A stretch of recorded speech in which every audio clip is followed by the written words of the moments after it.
Pai amado, que o Teu Santíssimo Espírito, Senhor, atravesse as nossas mentes e os nossos corações no poder desta palavra, da ressurreição do Senhor que celebramos hoje, em nome de Jesus.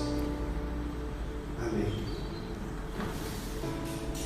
Bom, a história a gente conhece, mas eu quero até voltar um pouco na história para lembrar que o anúncio sobre a vinda de Jesus não é exatamente aqui que começa. Talvez o grande anúncio, o primeiro anúncio da vida de Jesus está lá no Gênesis. Está lá no Gênesis capítulo 15, quando a serpente engana o primeiro casal, e o Senhor diz o seguinte à serpente: porém inimizade entre você e a mulher, entre a sua descendência e a descendência dela, e este lhe ferirá a cabeça, e você lhe ferirá o calcanhar. Para nós aqui é a primeira promessa a respeito de Jesus. Jesus é a semente da mulher, que estava previsto para pisar a cabeça da serpente, embora a serpente lhe feriria o calcanhar. É isso que significa a cruz. A cruz significa o ferimento no calcanhar de Jesus. Porém, a ressurreição da qual celebramos hoje significa a cabeça da serpente esmagada. Essa lógica, essa é a primeira promessa. Depois essa promessa foi se repetida ao longo da história. É interessante isso. Deus, como um pai, e eu tenho percebido isso como um pai, alguém já disse que ensinar é a arte de repetir. E repetir, e repetir, e repetir. E parece que Deus é assim. Parece que Deus, como um pai educador, amoroso e educador, não se cansa de repetir certas verdades, não se cansa de repetir certas coisas, não se cansa de relembrar certas histórias. E ao longo da história do povo de Deus, essa lembrança sobre essa semente da mulher, essa lembrança sobre esse que pisaria a cabeça da serpente, essa lembrança a respeito desse Salvador, sempre esteve na história de Israel. Essa expectativa messiânica a respeito da chegada do Messias sempre esteve. Então, Deuteronômio, por exemplo, quando Moisés já está perto de morrer, ele diz: Deus lhe dará outro profeta como eu, e vocês devem ouvi-lo. E Moisés falava de Jesus. Depois Isaías vai profetizar muito a respeito do Messias, desse ferido, desse homem de dores, desse eterno conselheiro, desse príncipe da paz, e etc. E aí então aqui definitivamente chega a hora. O autor de Hebreus vai dizer que foi na plenitude dos tempos Deus manda Jesus o Salvador e escolhe essa menina, porque Maria era uma menina ainda adolescente, à época se casava muito cedo, e ela já era noiva de José, ainda menina. Alguns pesquisadores falam que Maria já tem entre 13 e 15 anos nesse momento. E aí lhes é anunciada a chegada do sol. Ela se assusta com esse aparecimento do anjo. Afinal de contas, o anjo não aparece para nós assim todo dia e toda hora. Alguém já disse, eu escutei de um dos meus mestres, que se você falar com Deus todo dia, você é um bom crente, uma boa cristã. Mas se Deus falar com você todo dia, pode ter alguma coisa errada na sua cabeça. Você falar com Deus todo dia é ótimo. Agora, se Deus falar com você todo dia, desconfie. Pode ser uma loucura. Mas é lógico, Deus fala conosco de muitas maneiras, e especialmente por meio da palavra. E essa sim podemos encontrar uma resposta e até a palavra de Deus vir a nós todos os dias. Mas essa história de aparecer um anjo assim, de ter uma revelação assim, inusitada, aquilo que a gente chama de epifania, aquilo que é uma coisa assim, diferente do comum e do cotidiano, isso sim é bem pontual. Isso sim é uma experiência única. E por ser única, deve ser guardada no fundo do coração. Eu imagino que você tem, ao longo da sua jornada, algumas experiências únicas assim. Eu tenho as minhas, eu tenho algumas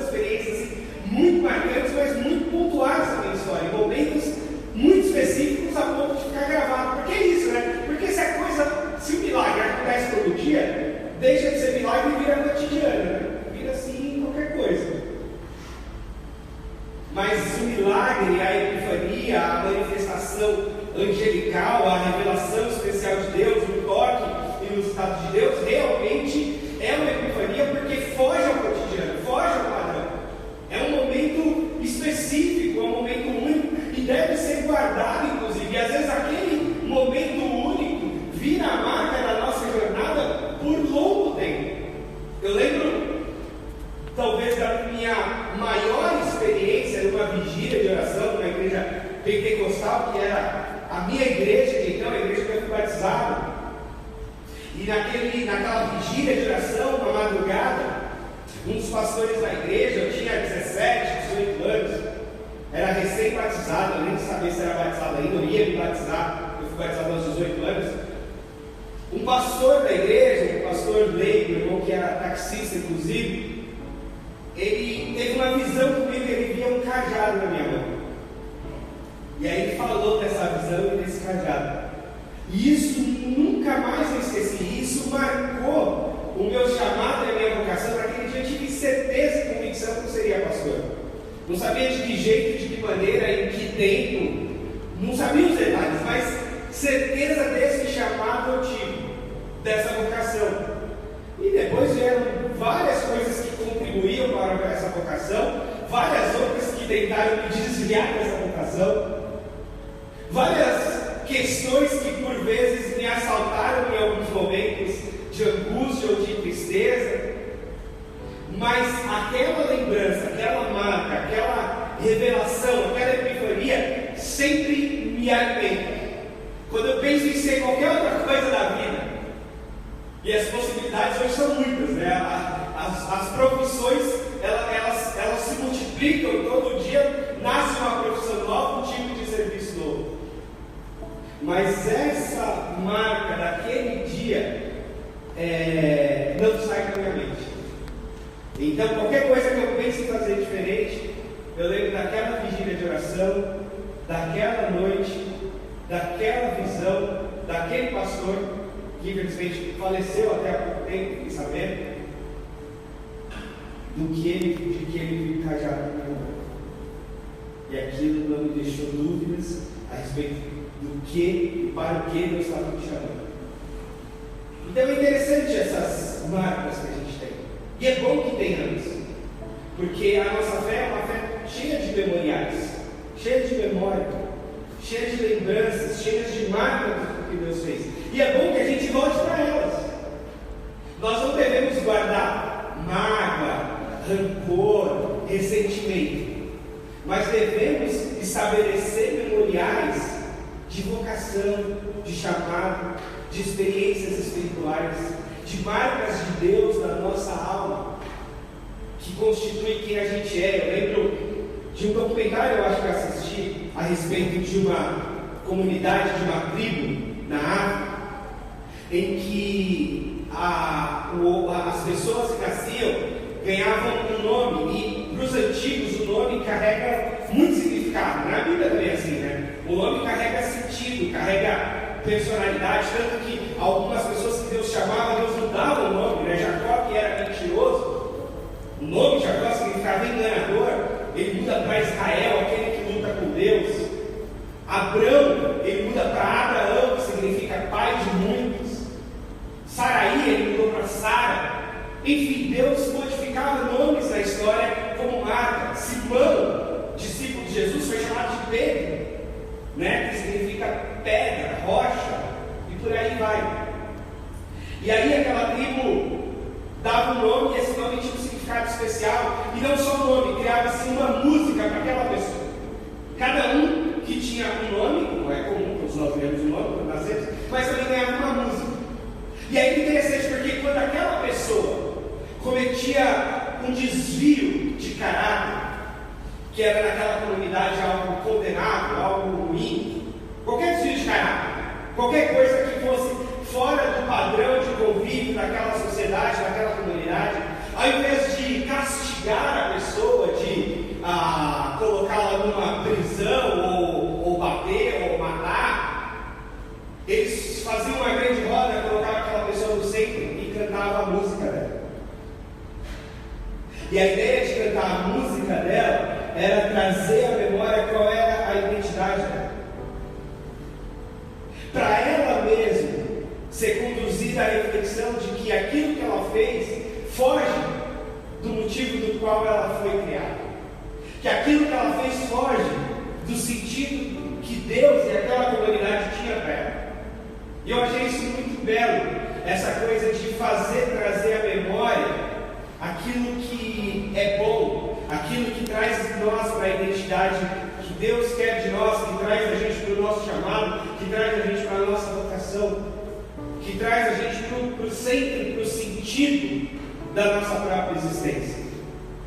Agora, Maria não sabia até então de nada disso. Maria, ao que tudo indica, era uma menina muito comum, tocando sua vida, e de repente recebe essa revelação extraordinária do anjo, que num primeiro momento gera um grande susto nela, mas que mais adiante ela vai entendendo esse processo todo, como toda gestante vai entendendo o processo no caminho do que é essa mágica da maternidade. Então ela recebe de Deus isso. E a primeira coisa aqui que eu quero pensar com vocês, o primeiro ponto a respeito de chegou o Natal, é o nascimento do Senhor, é a marca que mudou tudo na história. É que, em primeiro lugar, o nascimento de Jesus é um evento cósmico, é um evento que muda o cosmos todo, muda a ordem das coisas. A Bíblia vai dizer que Deus deu ao Filho, a Jesus, a autoridade no céu, na terra e debaixo da terra. É como que Jesus ganha essa autoridade no céu, no ambiente celestial, no ambiente dos anjos, no ambiente da terra, no nosso ambiente, no ambiente dos humanos, no ambiente da criação, dos animais, dos vegetais, mas também, inclusive, no inferno, inclusive debaixo da terra, inclusive no ambiente dos demônios, dos seres espirituais caídos. Então, o nascimento de Jesus, ele tem um efeito cósmico no universo. Não é uma coisa local, nasceu um menino lá em Belém, lá em Israel, lá no Oriente Médio, lá na Palestina. Não é só isso. O nascimento de Jesus é um evento cósmico, é um evento grande, é um evento do universo inteiro, que todos tomam conhecimento, a ponto de quando Jesus chegava diante dos demônios, os demônios diziam: o que você quer fazer aqui conosco? Você veio já nos expulsar? Porque até os demônios reconheciam essa autoridade, esse movimento cósmico que significava o nascimento de Jesus. Agora, tem uma outra coisa. Além do movimento cósmico do nascimento de Jesus, o nascimento de Jesus também é um evento político. Por que é um evento político? Porque mexe com a polis, porque mexe com a cidade, porque mexe com os reinos desse mundo, porque mexe com a sociedade, porque mexe com tudo que está na história.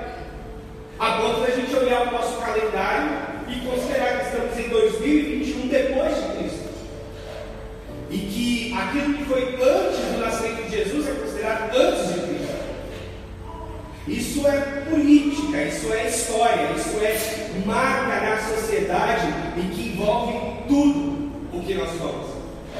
E é interessante porque a Maria, ela, não sei se exatamente ela tem noção disso, mas o anjo tem, porque o anjo diz que ela é agraciada, que ele será filho do Altíssimo e que ele dará o trono de Davi. Ele reinará para todo sempre e o seu reino jamais terá fim. É um reino, é um fator tanto cósmico, universal, do mundo espiritual, que a gente não vê e entende talvez 1 milímetro, mas é um evento também político. É alguém que tomaria o trono de Davi, é alguém que reinaria para todo sempre, é alguém que traria algo novo para aquele mundo e para aquela sociedade. E de fato, a vida de Jesus mudou tudo ao seu redor. A vida de Jesus não só mostrou a autoridade que ele tinha, sobre potestados, principados, demônios. Não só a autoridade que ele tinha sobre enfermidades do corpo, como paralisia, cegueira, até morte, haja vista a ressurreição de Lázaro, mas também as enfermidades da alma, mas também as denúncias das injustiças daquela sociedade, da opressão que aquelas pessoas sofriam, e muito mais a respeito da vida como deveria ser vivida, amando ao inimigo, orando sobre quem persegue, ajudando o próximo, seja esse próximo qual for, desde que ele seja caído à beira do caminho e necessite da nossa ajuda. E isso vai mudando tudo, e a gente não pode perder de vista essas duas dimensões do que significa para nós o Natal. Eu gosto muito do Natal, eu gosto das luzes, eu gosto dos enfeites. Eu estou tendo o prazer de levar o Estevão nos shoppings para ver as luzes, as árvores de Natal, todo aquele cenário bonito, do qual eu tenho uma preguiça de montar em casa, mas aí a gente vai para a rua e ele vê na rua. Até porque se montar em casa ele vai arrancar tudo com muito mais facilidade. Então, vê lá na rua. E eu acho bonito, gosto de chocotone, nossa, que feliz. Pode comida, é tudo, né? Bem muito mais. Então, Natal é uma beleza, é belo. Mas a gente não pode perder o que é para nós o Natal. Nessa duplicidade de um evento cósmico, espiritual, imaterial, invisível, mas real. Mas também de um evento político, de um Senhor que entra na história e que muda tudo. E essa semana, houve eventos de impacto político no nosso mundo. Tanto o burburinho denominacional, quanto o burburinho nacional com a indicação do novo ministro do STF, reconhecido como terrivelmente evangélico. E a gente não pode perder essa dimensão dupla e esse óculos para olhar tudo isso.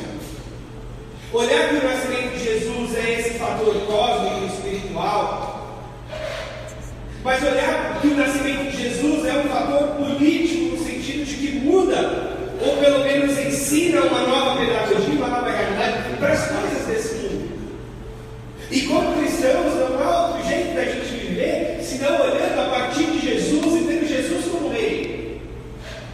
E mesmo que a sociedade se transformou muito desde que Jesus nasceu, mesmo que o mundo mudou muito, os sistemas de governo, as mudanças ideológicas, as compreensões e visões de mundo foram se multiplicando e variando, os avanços da sociedade, quando Jesus nasceu, era uma época de império.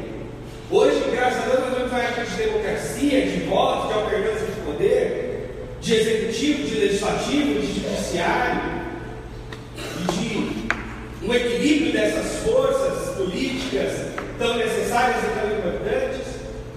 Mas tudo isso que nos afeta, obviamente, nós não podemos deixar de olhar na perspectiva de que no final da história Jesus é o nosso rei,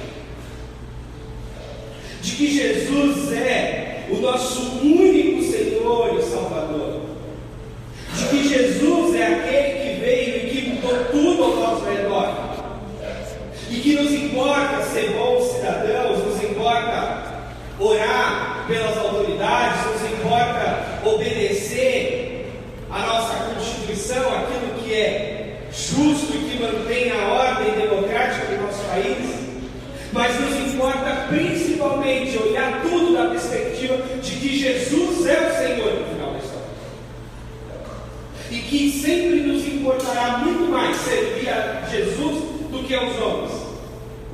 E mais, não só Jesus é o Senhor, como Jesus é o modelo de autoridade do qual seguimos e para o qual vamos a nossa vida.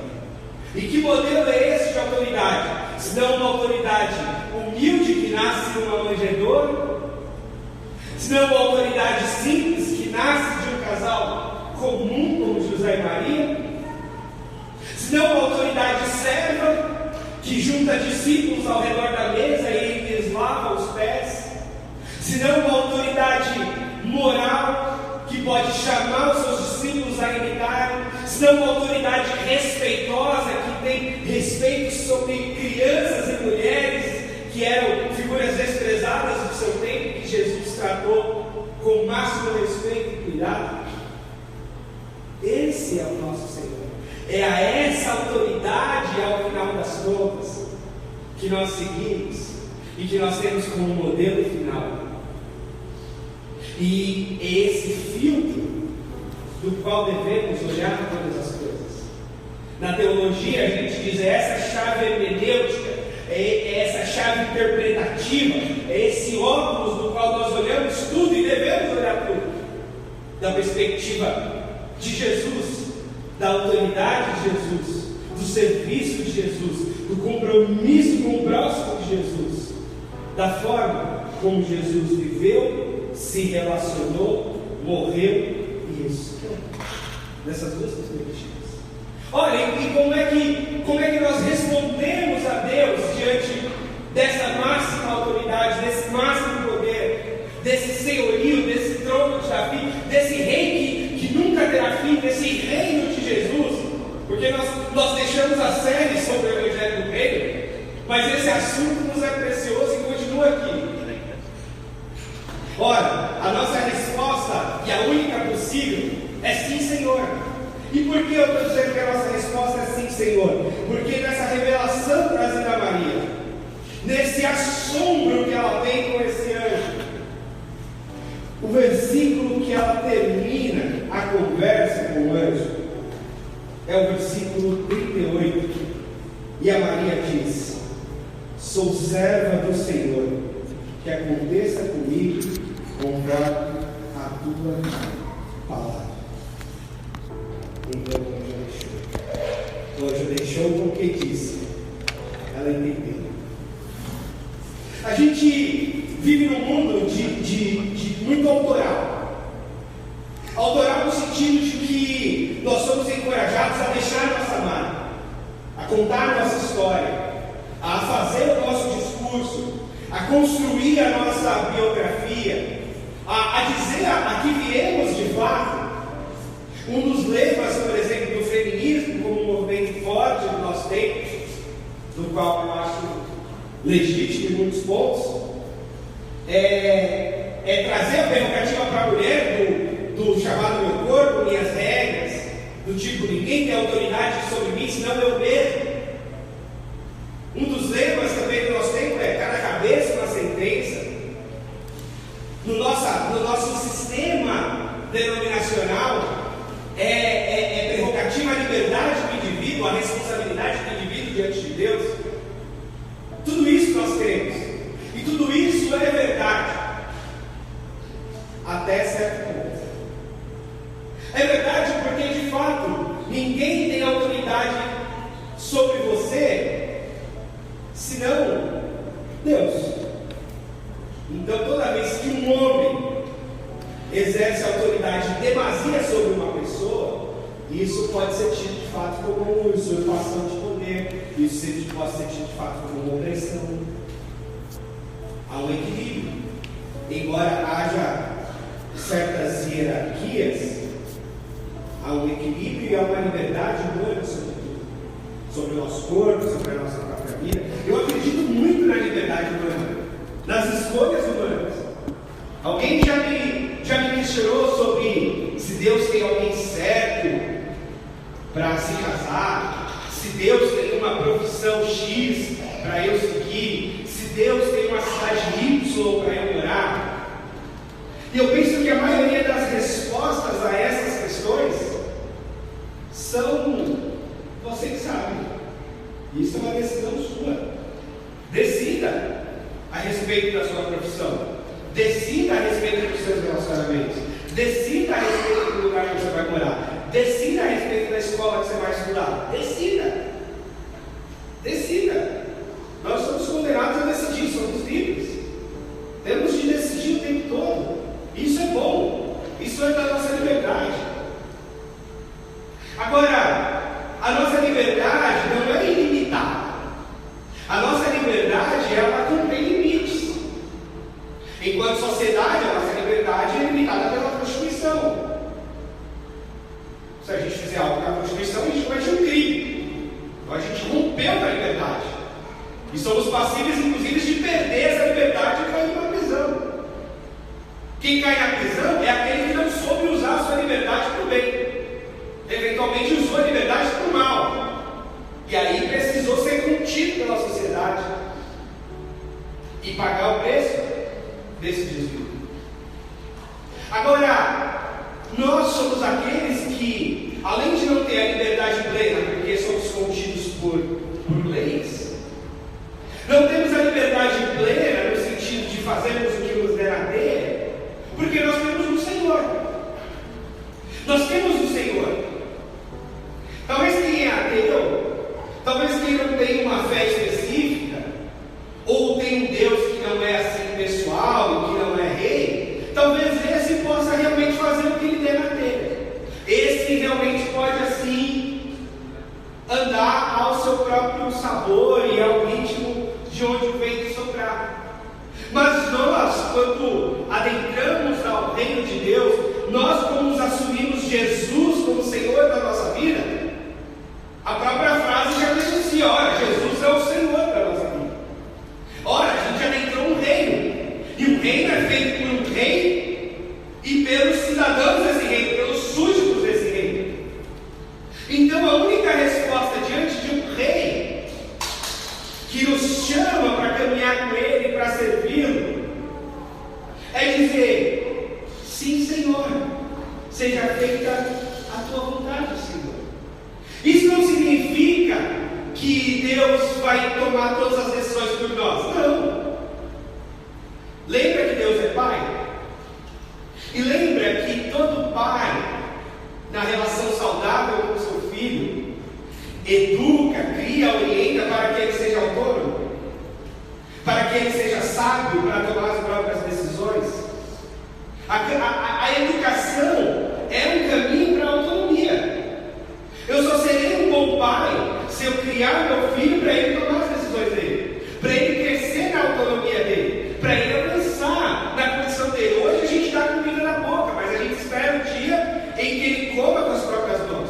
Hoje a gente troca as fraldas, mas a gente espera o dia que ele vá fazer as suas necessidades fisiológicas no banheiro. Hoje a gente dá banho, mas a gente espera o dia que ele vai tomar banho sozinho. E essa é a jornada da vida de um pai, de uma mãe para com seus filhos. A caminhada para a autonomia, para que eles vão criando autonomia, se tornando independentes e decidindo suas vidas.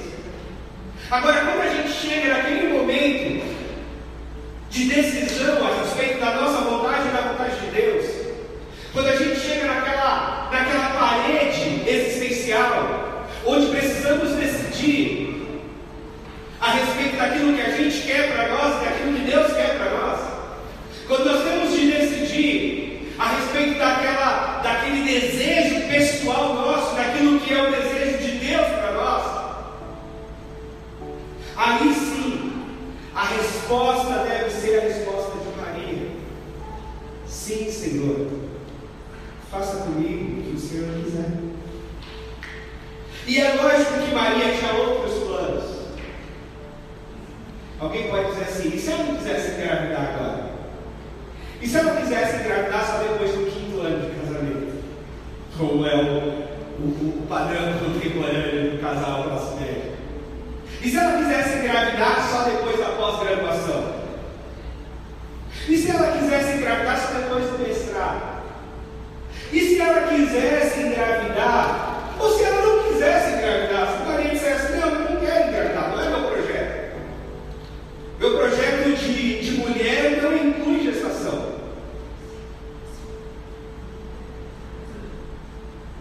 Hoje em dia, talvez diríamos: ok,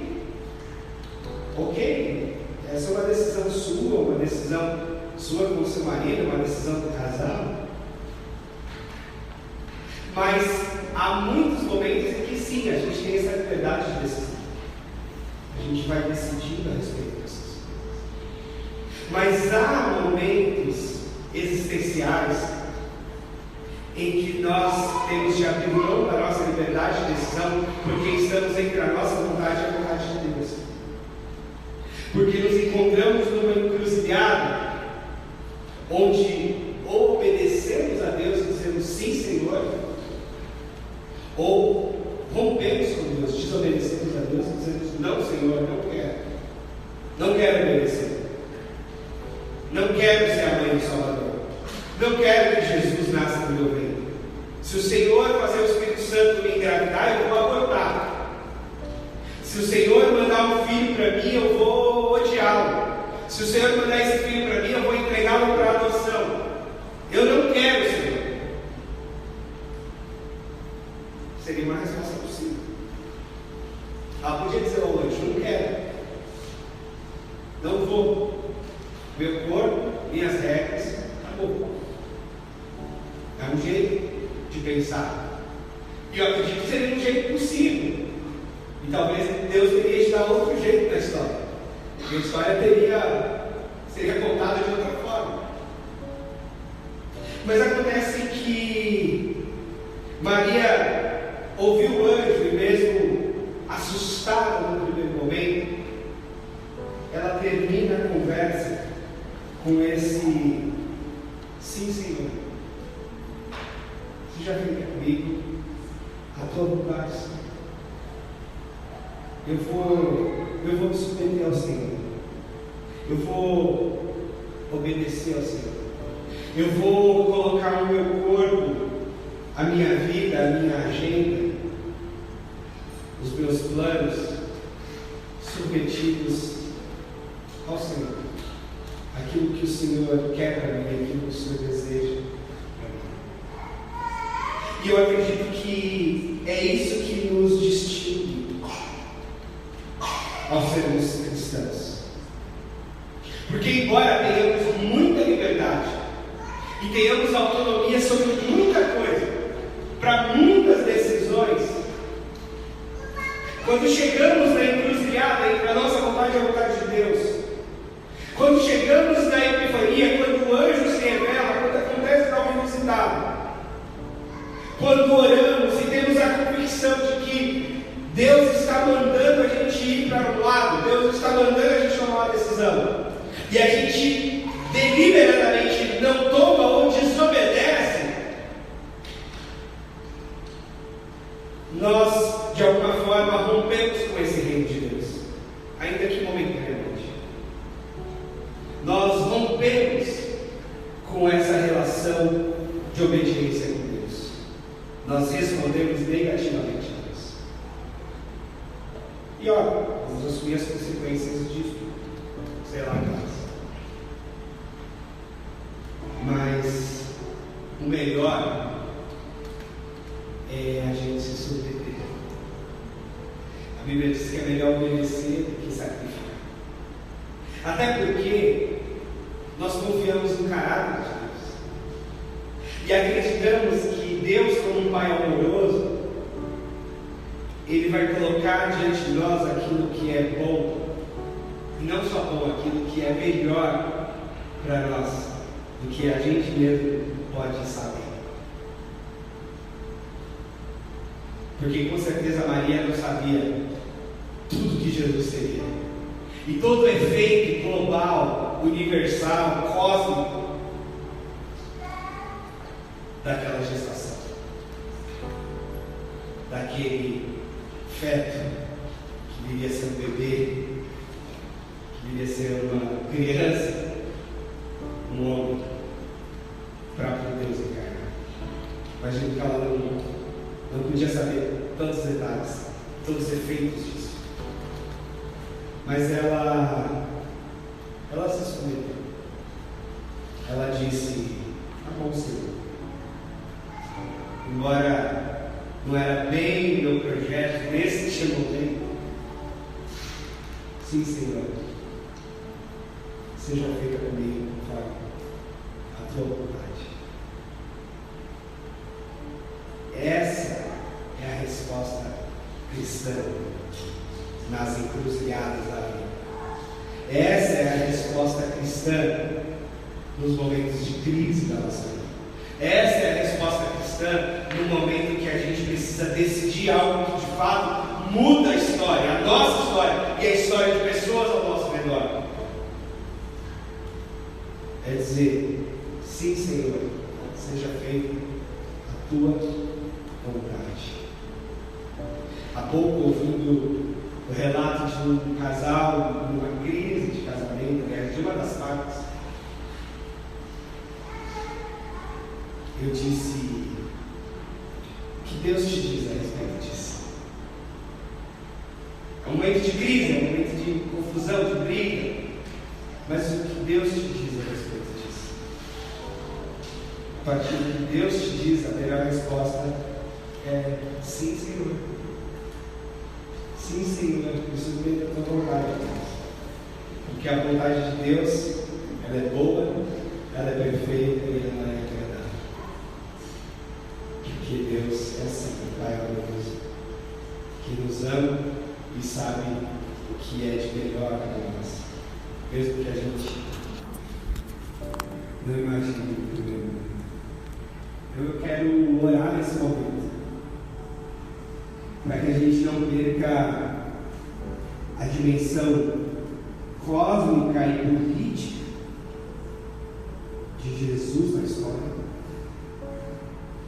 e que, principalmente, com essa consciência, com essa dimensão cósmica e política a respeito de Jesus na história, a gente consiga e tenha forças de responder: sim, Senhor, faz na minha vida a tua vontade.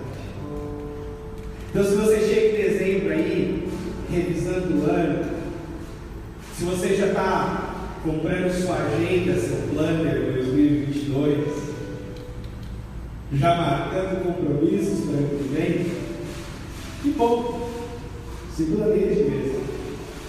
Faça o seu planejamento, faça o seu desenho de como você quer as coisas para o ano que vem. Mas nunca se esqueça de, na hora das encruzilhadas, submeter o seu plano ao plano de Deus. Submeter a sua vontade à vontade de Deus.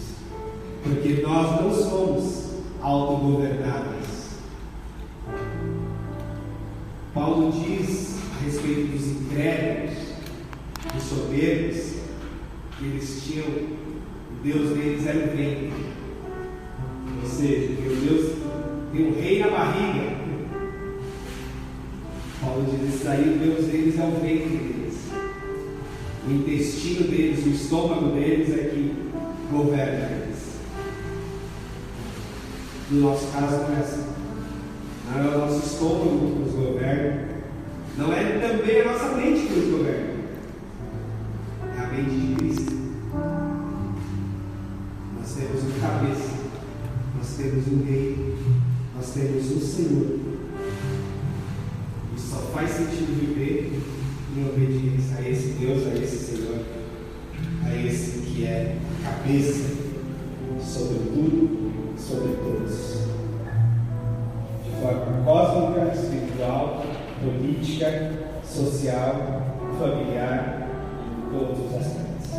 Ele é o Rei, Ele é o nosso Senhor, nós nos submetemos a Ele. Vamos orar? Vamos ficar de pé. Senhor Jesus, muito obrigado por mudar a história, mudar o curso do universo, mudar a ordem cósmica, social e política de tudo. Senhor, nos ajude a nos submeter ao seu senhorio.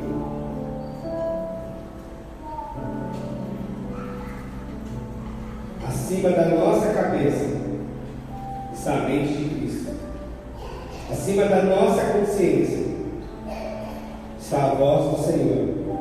Acima da nossa vontade está a vontade do Senhor sobre nossa vida, sobre nosso corpo, sobre nossos recursos, sobre tudo que temos e somos. Está o Senhor. Nos ensine, Senhor, a fazer como Maria,